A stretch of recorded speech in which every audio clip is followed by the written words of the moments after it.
என்ன கல்யாணம் பண்ணதுனாலதான் நான் உனக்கு இதெல்லாம். இங்க பாரு, உன்னை கல்யாணம் பண்ணலனா எனக்கு இதை விட பெரிய பிரச்சனை எல்லாம் வந்திருக்கும். இனிமே உனக்கு இந்த மாதிரி சுச்சுவேஷன் வராம நான் பாத்துக்கிறேன். சாரி. பரவாயில்ல.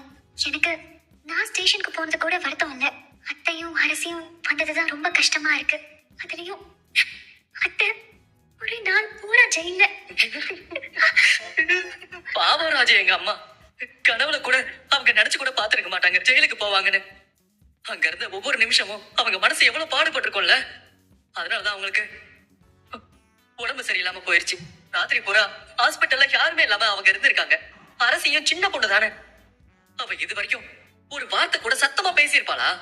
அவ பேர கம்ப்ளைண்ட்ல சேர்த்துக்க எப்படி அவங்களுக்கு மனசு வந்துச்சு? நீ அழாத, சரியா? கதிர், அழாத கதிர். ஜெயில இருந்த அன்னைக்கு நான் என்னடெல்லாம் யோசிச்சேன் தெரியுமா?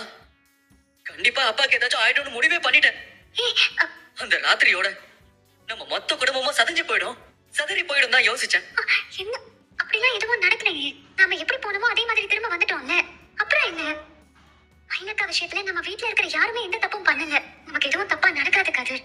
மனுஷங்களை புரிஞ்சிக்கவே முடியல ராஜி.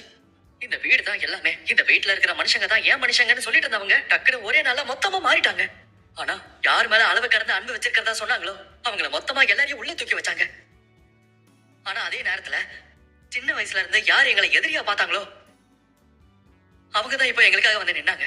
உங்க குடும்பத்தை தான் சொல்றேன். புரியுது. இந்த 2-3 நாள் நடந்ததெல்லாம் என்னால மறக்கவே முடியாது.